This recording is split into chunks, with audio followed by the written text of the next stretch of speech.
जिंदगी जो है ना वो एक एग्जाम की तरह है और इस एग्जाम में ना ज़्यादातर लोग फेल हो जा रहे हैं। क्यों फेल हो रहे हैं? क्योंकि वो एक दूसरे का नकल कर रहे हैं और उनको पता ही नहीं है कि सबका क्वेश्चन पेपर अलग है, इसीलिए फेल हो रहे हैं। तो जिंदगी में सबकी समस्याएं अलग होती हैं। आप दूसरे की समस्या से केवल साहस ले सकते हैं, उसका तरीका नहीं अपना सकते। हिम्मत बनाए रखिए कि नहीं, हमें भी इस सफलता को पाना है। और ये जिंदगी जो है ना एक अजीब सी रेस है यार, समझ में नहीं आता है। अगर तेज भागिएगा तो आपके अपने पीछे छूट जाएंगे और धीमे दौड़िएगा तो आपके अपने ही आपको पीछे छोड़ के चले जाएंगे। इसलिए जिंदगी की रफ्तार इतनी बनाए रखो यार कि भले दुश्मन आगे निकल जाए लेकिन एक दोस्त पीछे नहीं छूटना चाहिए। अपने ज़िंदगी में हौसला बना के रखिए। पतंग को पता होता है कि उसका अंत एक कचड़े में जाकर होगा, लेकिन उससे पहले उसे आसमान छूकर दिखाना होता है। पहाड़ों को चीरते हुए जब नदी निकलती है ना तो कभी नहीं पूछती है कि समुंदर अभी कितना दूर है, और नदी में गिरने से तो कभी किसी की मौत नहीं होती है। मरता तो वही है जिसे तैरना नहीं आता है। तो हम सब परिस्थितियों के आगे हार जाते हैं, हम हार जाते हैं। परिस्थितियां सबके सामने होती है, जो डट के रहा उसे मंजिल मिली और जो नहीं डटा वो हार के चला गया। जब हमारे पास परिस्थितियां आती हैं हम घिर जाते हैं चारों ओर से, तो हम परिस्थितियों को दोष देने लगते हैं, न कि उस परिस्थितियों से निकलते हैं। कोई मस्जिद जाता है, कोई मंदिर जाता है, कभी सोचा है भगवान को कितना बुरा लगता होगा? सोचते होंगे कि बंदा केवल हमसे मांगने ही आता है। यार कभी मिलने भी आया करो। हमको तो लगता है किसी दिन भगवान निकल के बोलेंगे कि यार केवल तुम लोग हमसे मांगने ही आते हो, कभी मिलने भी आया करो। तो भगवान से या अल्लाह से सबसे एक दुआ मांगिए कि आप हमको मुसीबत देना है आप दीजिए। आप जिस तरह से हमें खुशी देते हैं उसी तरह से हम आपके दिए गए दुखों को भी अपनाएंगे, लेकिन हाँ उस दुख से लड़ने की हिम्मत भी जरूर दीजिएगा। और सबको अपने अपने कर्मों का पता होता है, यूं ही गंगा किनारे इतनी भीड़ नहीं लगी रहती।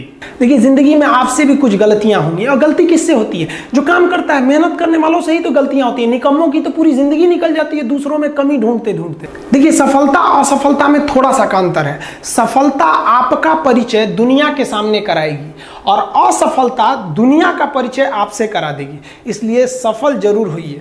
देखिए 97% लोग जो है ना वो थक के किसी काम को छोड़ देते हैं और जिंदगी भर उन 3% लोगों के लिए काम करने लगते हैं जो कभी भी हार नहीं मानते। मेहनत बता देता है कि परिणाम कैसे मिलेगा, वरना परिणाम तो बताता ही है कि आपका मेहनत कैसा था।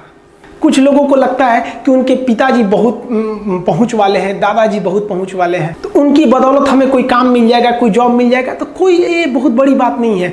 पहचान से मिला काम बहुत देर तक नहीं रहती है, लेकिन काम से मिलने वाली पहचान आजीवन रहती है। हम स्टूडेंट्स को कहना चाहेंगे, आजकल स्टूडेंट्स को पता नहीं क्या हो गया है ना, सोचना वो लड़की के पीछे पगलाया है, कहता है कि लव हो गया। भाई दुनिया में लव नहीं होता है किसी से, ये एक अट्रैक्शन है सबको। मान लीजिए मेल है तो उसे फीमेल से होगा, फीमेल से है तो उसे मेल से होगा। तो कोई कैसे कहेगा कि हम तुम्हारी ओर अट्रैक्ट हो रहे हैं? तो उसको छुपाने के लिए कहता है हमको लव हो गया। भैया लव अब नहीं हो गया। अगर आपसे कोई कहता है ना कि आपको वो आपसे ट्रू लव करता है तो उससे कहिएगा कि हमको अभी मेरा किडनी खराब हो गया, 1 लाख रुपए की ज़रूरत है, नहीं देगा। लेकिन आप अपने माता पिता से कहिएगा कि हमको 1 लाख की ज़रूरत है, और रियल में भी अगर हो जाएगा तो वो अपना शरीर बेच देंगे आपके लिए, लेकिन वो नहीं बेचेंगे। ये होता है लव। लेकिन लोग अट्रैक्शन को लव कहते हैं, उसके लिए पूरी ज़िंदगी बर्बाद कर देते हैं। ये सब बाबू गलत चीज़ है। जो आप अपना देखिए, आप अपना करियर छोड़ के अगर इस सब चीज़ में जाइएगा तो पूरी लाइफ बर्बाद हो जाएगी। आप जो रिश्ता खोजते हैं अपना कॉलेज में, कोचिंग में, ये सब परमानेंट रिश्ते नहीं हो सकते हैं। हाँ अगर आप गर्लफ्रेंड से शादी करेंगे तो ये आपके लिए बेस्ट लड़की होगी, लेकिन माँ बाप जो ढूंढ के लाएंगे, जो भगवान आपके लिए बनाया है, वो लड़की आपके लिए यूनिक होगी। If you will best you will number 1, and if you will unique you will only 1। तो याद रखिएगा, जो भगवान आपको बना के जोड़ता है ना वो रिश्ता सबसे अच्छा होता है। अपने माँ बाप को देखिए ना, क्या झगड़े नहीं हुए, लेकिन आज भी वो लोग एक साथ रहते हैं। लेकिन फिर भी आप देखिए आजकल के जो वेस्टर्न कल्चर आ गया, क्या वेस्टर्न कल्चर हो गया समझ में नहीं आता है। प्यार और छोहाड़ा, इसकी ज़िंदगी ना 1 साल होती है, 1 साल में ही खराब हो जाता है। ये वेस्टर्न कल्चर है, हमारी भारत की संस्कृति नहीं है। हम गर्व करते हैं, हमें अहंकार है, हमें गुरूर है अपने भारत की संस्कृति पर। जहाँ एक छोटी सी बच्ची भी गुड़िया खरीदती है ना तो उसके लिए दुपट्टा खरीदती है। और यार अगर आपको दिल लगाना ही है तो किताबों से लगाओ ना यार, बेवफा भी निकलेगी तो मुकद्दर बना के जाएगी। दिन ना सबके लिए 24 घंटा का होता है, ऐसा नहीं है कि आपको अलग से वक्त मिलेगा, लेकिन इसी 24 घंटे में किसी को प्यार करके पति बनने का शौक है तो किसी को मेहनत करके करोड़पति बनने का शौक है। तो आप डिसाइड करिए आपको क्या बनना है, क्योंकि बरसों बाद जब लोग ये मिलेंगे ना आपसे तो ये नहीं पूछेंगे कि कितनी गर्लफ्रेंड है, लोग पूछेंगे कमाता कितना है, हैसियत कितनी है तुम्हारी। ये दुनिया का उसूल है कि लोग कभी भी आपसे खैरियत नहीं, आपकी हैसियत पूछते हैं। लोग एक दूसरे से वादा करते हैं कि तुम्हारा जिंदगी भर साथ निभाएंगे, कोई किसी का साथ नहीं निभाता है। लोग अर्थी और जनाजा भी ले जाते हैं ना 2 कदम, तो कंधे बदल बदल के ले जाते हैं, जबकि पता है कि आखिरी मुलाकात है। और लोग यहाँ कंधा बदल बदल के ले जा रहे हैं और लोग वादे कर रहे हैं कि जिंदगी भर साथ निभाएंगे, कोई साथ नहीं निभाता है। हम आप सब लड़का लड़की से कहना चाहेंगे कि अभी वक्त है, अभी सर झुका के पढ़ लीजिए।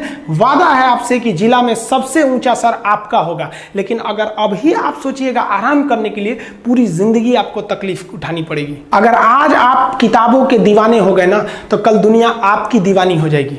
किसी ड्रीम गर्ल के लिए ना अपने माँ बाप के ड्रीम को कभी नहीं छोड़ना चाहिए। आप लोग जो सोचते हैं ना इधर उधर, वो खुशी तो आप लोगों ने कभी देखा ही नहीं। कोई स्टूडेंट अभी तक खुशी नहीं देखा। हम आपको व्यक्तिगत बताते हैं।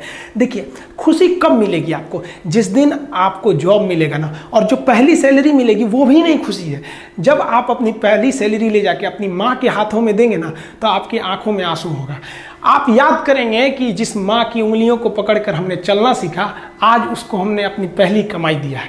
और जब कमाने लगेंगे ना, तब समझ में आएगा कि लाखों रुपए की अहमियत कुछ नहीं है, वो 1 रुपए के आगे जब माँ स्कूल जाते वक्त दिया करती थी। और गौर से देखा करो अपने माँ बाप के आंखों में, ये वो आईने होते हैं जिसमें बच्चे कभी बूढ़े नहीं होते।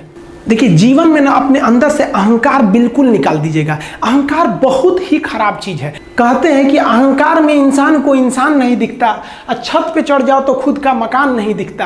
अहंकार नहीं करना चाहिए। छत को बहुत गुरूर था छत होने का, 1 मंजिल और बनी और छत फर्श हो गया।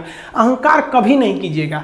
तूफान ज्यादा होती है तो कश्ती डूब जाती है, और घमंड ज्यादा हो जाती है तो हस्ती डूब जाती है। जिस दिन आपको घमंड होने लगे ना अपने आप के ऊपर कि हम बहुत बड़े हो गए हैं, हम बहुत पढ़ लिए हैं, हम बहुत सक्सेसफुल मैन हो गए, हम बहुत बड़े बिजनेसमैन, हम बहुत, मतलब जिस दिन आपको घमंड हो गया ना, उस दिन आप शमशान घाट में जाके दिखेगा आपसे नायाब लोग, आपसे अच्छे लोग वहां खाक बन गए।